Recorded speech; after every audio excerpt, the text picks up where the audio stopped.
What's going on, everybody? Welcome. Welcome. How is everyone? Good afternoon on Corona Cast Day. I've already forgotten, but we're here again. So what was that, Connor? That would be 5 and 2, 7. See? Yeah. And I didn't even have to look at my fingers. How you like that? Look, share this out with your friends. This one's probably going to be entertaining, if I'm being honest with you. It's been a hectic day, and so when hectic days happen, there's excellent content in the afternoon. Terrifying. I get a little feisty. Keith calls it bloody. I've been known to do it from time to time. But look, here's the thing. Oh, my bad. Oh, hey, easy volume control. Look, I mean, I've made no qualms about where I stand on this virus, and there's been a tremendous amount of research that's been coming out, our research opinions, some of it research. The Nobel laureate, let me pull this one up here. This one, the one that came out 2 days ago with Michael Levitt, he won the Nobel Peace Prize. He's a Nobel laureate, and he check this out. He told us that China would peak at 80,000 cases with 3,250 deaths. This was right when it started. Okay, yeah. China's reported 82,000 cases and 3,200 deaths. He was literally within 31. Now, granted that these numbers will continue to change and grow, but Wuhan's claiming there's no more cases. Did you know that? Yeah, I did hear that. Yeah, that's a joke. Since when have we gotten accurate information out of China?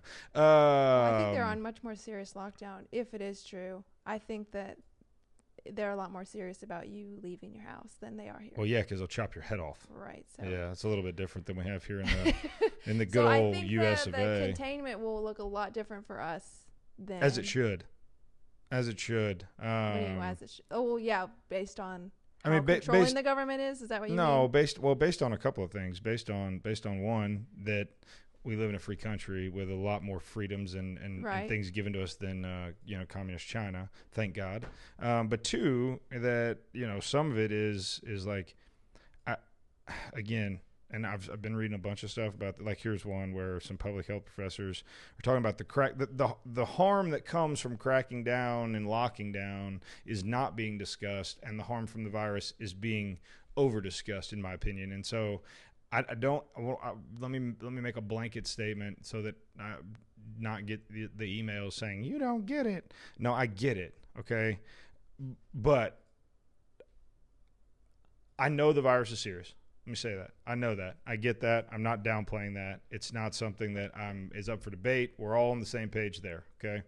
What I am going to say is the economic downturn that would result in a pure D lockdown will be catastrophic to business, to America, to potentially what we would say life as we know it, or as we've come to know it in the last few years anyways.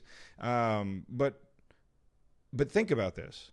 Joblessness goes up, right? If businesses go down and businesses all fail and jobs are no longer available, there's two things that statistically go up every single time. That's homelessness and suicides. Okay. There's deaths and health consequences that will come from the opposite reaction to. And so what I'm saying is there's somewhere in the middle where I think we're observing great common sense right now. I think a lot of states are in the hotbeds, are doing what they're supposed to be doing, and they're locking things down and taking steps to do. But we're not Italy. Italy has 23% of their population over the age of 65. Japan being the only country older at 28% of the population. So literally a quarter of Italy's population is in that high-risk group. Those numbers skewed way, way, way, way to the other side because of the denominator, right? When we're looking at math, percentages, mortality rate, the denominator is the most important number we have. What are you dividing by? And what is that number? And so what I've been saying for the last 3 days is if we had a test right now and we could magically snap our fingers, and I know we can't, but if we could, and we could test every American, I think, and there's a lot of people that are way smarter than me that think the same thing, I think we're going to find out there's been a boatload more cases. I think we're going to find out it's been here since early in the year. I think I had it 2.5 months ago when I had the flu. And you might call me crazy, but I don't get sick ever. I don't ever get sick. I like to died. Like I thought it was over for me. And that's an exaggeration because I'm a big baby, but I slept for like 12, 14, 16 hours a day. My wife made a comment like, I've never seen you be this sick and with this be this tired. Like I just slept all the time. I coughed so loud, my wife almost went and slept in a different room. Like every symptom that they talk about, I had, and that's not a common flu symptom. I knew a bunch of people that thought they had the flu and tested negative, and people were like, well, what do they have? It's a viral something. And so I heard of UAB professor that she's on the Alabama Coronavirus Task Force. She's a doctor at UAB, and she was on a radio show the other day, and she made the same contention that it's possible that the herd, what's it called? Herd, what is it? Mentality? Herd immunity. Herd Okay. immunity. There's some very real numbers out there that say maybe herd immunity is doing it's already happening. It's already been happening. The virus has been. So anyways, look, I'm not going to sit here and try to like, I don't want this to be a political debate. I don't want it to be, if for any other reason, like what I'm trying to say is let's consider the economy. Let's consider how the market and economy affects us as Americans every day, how it affects our health, how it affects our lives. And let's, we're at war. We're at war right now. That we've invoked the Defense Production Act. That's a wartime act, okay? As a country, we're at war. When we go to war, we accept that certain people make sacrifices for the good of the whole. That is the very genesis of what war is. I was in the Army. I signed up to make that sacrifice if my number was called. Fortunately, thank God it was not. But in war, you accept the fact that sacrifices are made on behalf of one for the good of the many, right? And so I'm saying let's find a way to protect our seniors, protect our at-risk. Let's find a way to keep them in a safe place and cater to their health and cater to their well-being. But also, let's not lose the whole economy while we're at it, because the downside of that is going to have an impact on our country similarly as large as what they think might happen if this coronavirus is the boogeyman they think it is. And so I don't know. I don't want anyone to think I'm not taking it seriously. I absolutely am. Like I'm taking it very seriously, and I absolutely don't want to downplay it. I'm not. Please don't take this as like you're go be cowboy and cavalier about it. Don't. But let's have a common sense discussion that's not fear mongering and pandering to clickbaiting and ratings on the nightly news, which is what a lot of stuff is. And that's not just coronavirus, it's everything. So I don't know. Molly. How do you balance that though? Like that's impossible. I was talking to my mom yesterday, and she, she's over 60, and she's like, we were talking about people in my age group, you sacrificing their well-being and their lives and their future just because you're worried about your business. And I think the older generation, now they're retired, they feel very, I don't know, like we're over here debating the value of their lives. Yeah, that's absolutely a valid like viewpoint there, and I would say that's not the intent of the debate by any stretch. Right. I agree. I want to find a way. How do we put those in the at-risk categories? Because we've got Leah, who works here. She's our designer. She's got 2 children that would find themselves in the at-risk category. So it's not just old people. It's not like, well, let's see you, baby boomers. We're going to re-kick start this thing off, brand new. That's not what we're saying. What we're saying is, how do we find a way in science, in whatever, to protect those in the at-risk group? Can we protect them? Can we get them into a place where they're not going to be exposed to this, and let those who are, I read a study the other day, let the other 86% of people go on about their business as if it's the flu. Get it, move on, and probably be asymptomatic or very mildly symptomatic. And again, I know it's an impossible thing, and that's why we get to sit up here and talk about it. And there's no repercussions from that, because we're not smart enough to, be in a position to make these calls. But it's just at this point 2 people's opinions, and I see everybody's point in it. I really do. I find myself being in the camp of there's a responsible way to honor both those who are at risk and the economy and it's a conversation that needs to be had. Absolutely. Yeah, and it needs to be had. Avoiding it doesn't change anything. And it needs to be had respectfully, and it needs to be had the motive here can't be your next election or the money you can raise for your reelection or whatever, right? Both sides, both, and politics out of it, left, right, Republican, Democrat, whatever. Everybody shut up. Let's fix the virus and stop pandering to politics. Right. This is not politics. This is war. In war, we save lives. We try to protect the country from an invader, either foreign or domestic or whatever, right? And so it's if we're going to call this a war, if we're going to invoke the Defense Production Act, like, okay, great. Let's put politics aside. Let's find a solution here, and let's stop name calling, and I think everybody's really trying hard. I think they are. I think people are trying to figure out what they don't know. And right now it's all unknown, you know? Like filtering through all of this misinformation. Oh, man, it's impossible. Yeah. How do you do it? Guys, drop a comment right now, or if you have a question or you want us to debate or argue anything, now would be the time.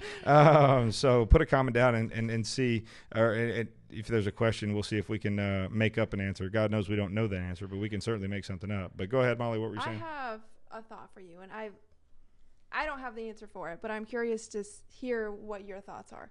So the fact that we're all having to stay home and we're now going to get checks in the mail, okay? Maybe. And the idea that a lot of people's health care was connected to their employment, which now millions of Americans don't have. So when they go to the doctor to get treated for the coronavirus, are they going to get that care that they need? I just wonder what the future looks like for the way that our system is structured, because things that people were so fearful of, like redistribution of wealth, free healthcare for all, things that people were so afraid of, now we're forced to kind of embrace. And what does the future for our country look like, since now we're embracing that? Is that going to be something that people I don't think we're embracing that. I don't think that's anything close to what's happening. I think right now in medicine you have triage, right? And so I was a medic in the Army, and one of the things we trained in was mass casualty triage situations. And so what I think universal health care, and again, we don't want to go down this path because we're not politicians, we're business people, but I think the difference is this is a triage response to a mass casualty situation rather than a forced bingo. This is not universal health care. This is not free health care. This is a mass casualty response, right? And a triage environment. And so at the end of the day, look, people, there's so many factors that go into why are you unemployed and why do you not have insurance. Right now, it's really easy to say, well, it's the coronavirus. But were you employed when it hit? Were you, like, there's so many. But once you lost your job, I mean, you're right. I got you. But what I'm trying to say is it's not this issue, but the bigger issue is a lot of times I think when we approach that argument or not argument, but that concept, we're approaching, like, unemployment stems from 100 things, like lack of desire, lack of try. Now. That's why this is different. That's why this is a war. That's why this is a mass casualty response in a triage environment, is because there's so many things that are out of the control of those who now need the health care that it's just a response and the right thing to do. And so I don't know. At the end of the day, we when we started this, we promised to be the positive light amongst the, and so today it's getting hard, and it's getting hard every day. It's harder and harder every day because, again, and maybe we'll talk about this for a minute, just misinformation in general. You're a scientist by education and training. And so she approaches everything in our business like a scientist, and it doesn't work in business necessarily all the time, right? There is no black and white mathematical, empirical way to prove that this is the right way to do this. A lot of it is just we learn by doing. And so information that you are receiving, however you're receiving it, whether you're reading it online or you're receiving it through the television at night and the local news or the big news or whatever, is you got to think about this. Think about the way that those. All right, if you're watching a television channel, news, how does that television channel make its money? By having the most viewers at any given time.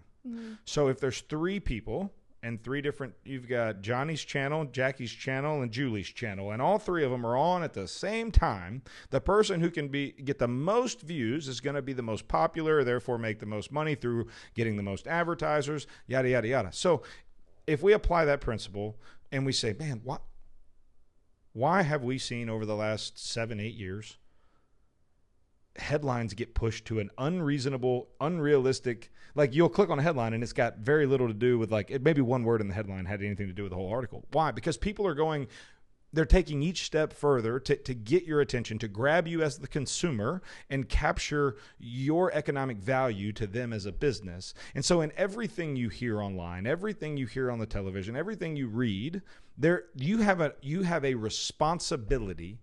If you're going to stand on, talk about whatever, you're not going to catch me with an opinion that I can't substantiate. Why? Because I've been caught without being able to substantiate it before, and you look like a buffoon. And I don't like that. And so I've made a decision, and I know you have too. We both take a pride in the fact that we get educated about our opinions. If I have an opinion, it comes from a place of education. Guys, when you read and listen and all that stuff, please take all of that with a grain of salt. When you hear something, go verify it. Go verify it. I mean, because if you can't, guess what? Say it. Say fake news. Yeah. Fake news. Fake news. Fake news. So anyways, look, at the end of the day, guys, I don't think we know how bad it is. I don't think we know. We don't know. We just don't know a lot about it. And so, be cautious, be optimistic, the president said that, maybe Easter Sunday, who knows? I don't know. We'll see. And it's not really up to him. It's up to the state officials because it's state by state. So he can make a suggestion, but Kay Ivey still might. I mean, I highly doubt Kay Ivey will not. Yeah, Kay Ivey. Yeah. So like, but still, I would imagine it's going to be some. I guess through the function of government, yeah. Through the function of government as it was created, absolutely, federal, state, separate, absolutely. So no, and we've talked about this, and guys, I think this is the core issue, right? The system itself is broken. At the end of the day, the system itself as a whole is broken, and I think this is exposing a lot of that. And we talk about positive. Here's some positive. American manufacturing of health supplies will never get so far out of our country ever again, because we have found out right now in the time of crisis, we do not have the ability to create and produce what we need to combat a crisis. Right. And so I think there's a lot of good coming from this. And so at the end of the day, I want to say this, and today won't be as long as normal probably because I have an appointment this afternoon, and I know we're super busy right now. And I know you are too, but I think that the sentiment, the understanding of the disease is changing. Therefore, the sentiment is changing. I want to urge you not to get caught up in numbers, okay? Testing, do you think they're testing healthy people? No, they're not. So tests are so scarcely available right now.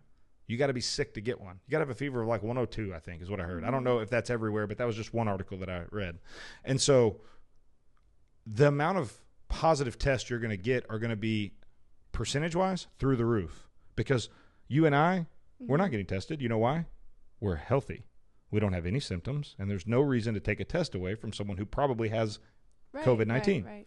And so at the end of the day, just be cautious as you approach all that stuff. Be open-minded. Go look at what's funny is when they put these statistics out, they don't put the negative tests out.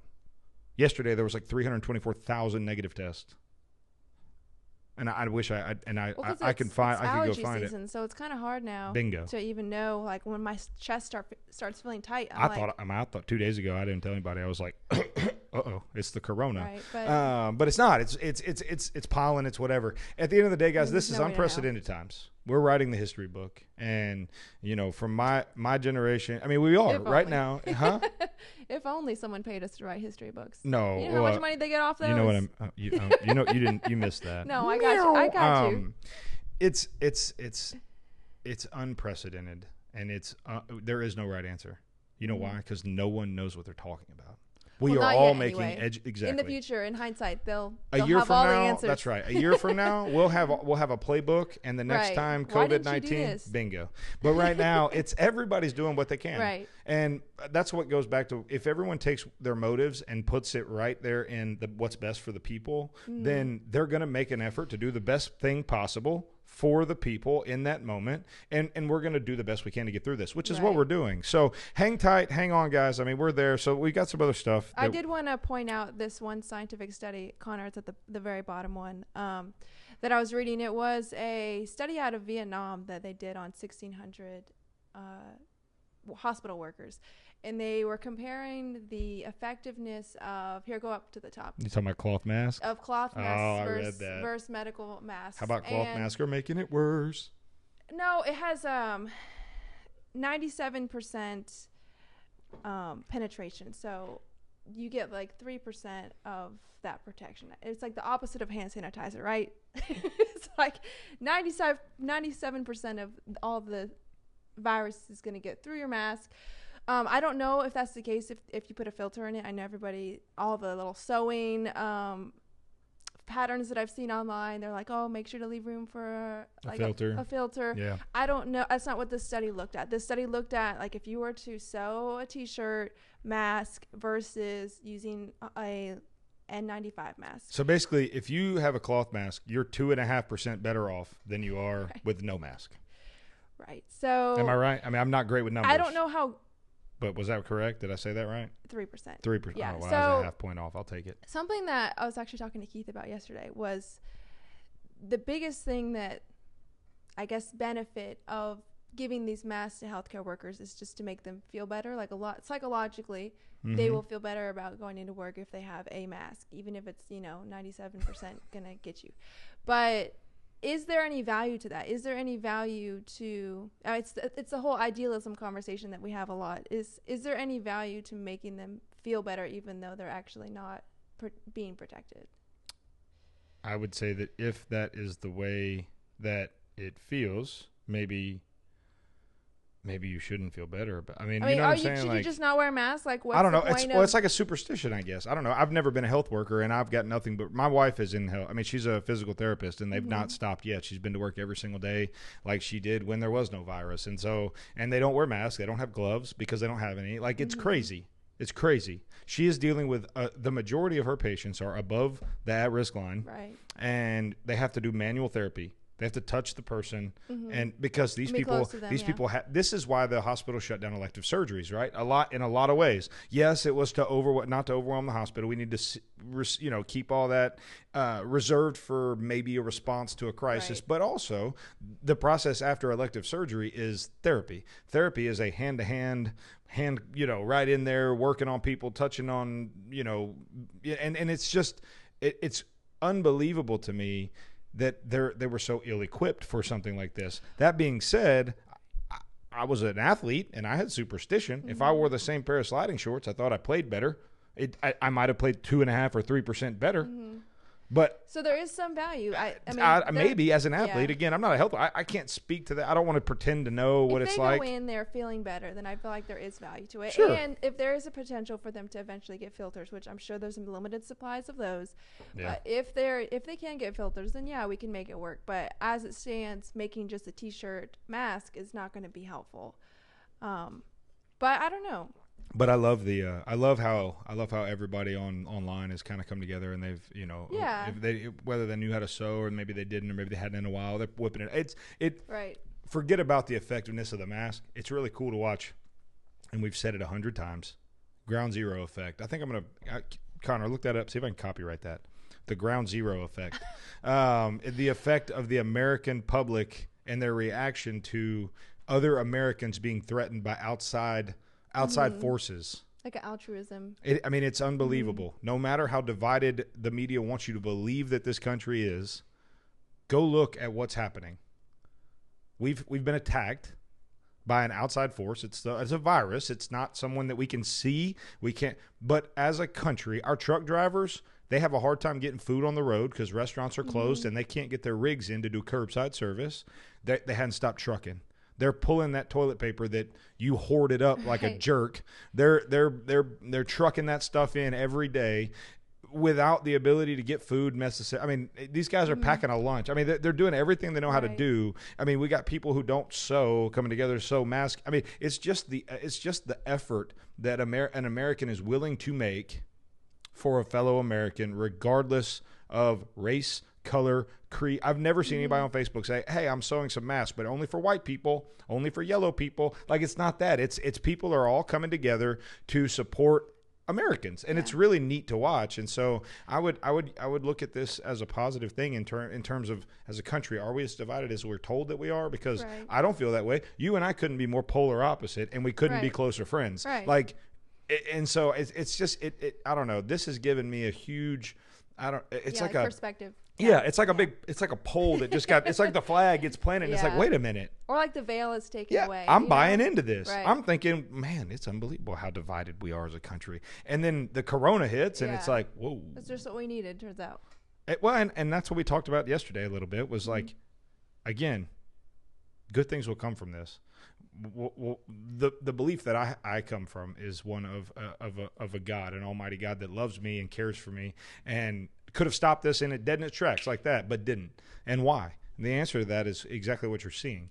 And so it's been an unusual. I mean, look, this will be something that that will be talked about like 9/11. It will be talked about like where were you when JFK was shot? Like, I mean, all of those things. Yeah, yesterday there was more 911 calls in New York City than there was on 9/11. Isn't that crazy? New York City's in trouble. More 911 calls than in 9/11. That's crazy to me. New York City is in because trouble. all the international flights, they start. Not only they that, come in at New York. That's why. Why. Listen to this. Here's a really good. Here's a really. I think it's a huge reason. If you look at the map and where the COVID-19 is so hot, and then correlate that with population density. It's like it's like a red hot map. I mean, it's crazy. You get out here in the country, and guess what? I don't see my neighbors unless I want to. And when you've got 27 of your closest friends on the same hall, sharing the same elevator with 18 floors of other 27 closest, before you know it, there's 4,000 people that all touch the same button twice, 3 times, 4 times a day. And so, and that's where, again, you talk about how to stop this. Well, probably in those populated areas, lock it down. Lock it down.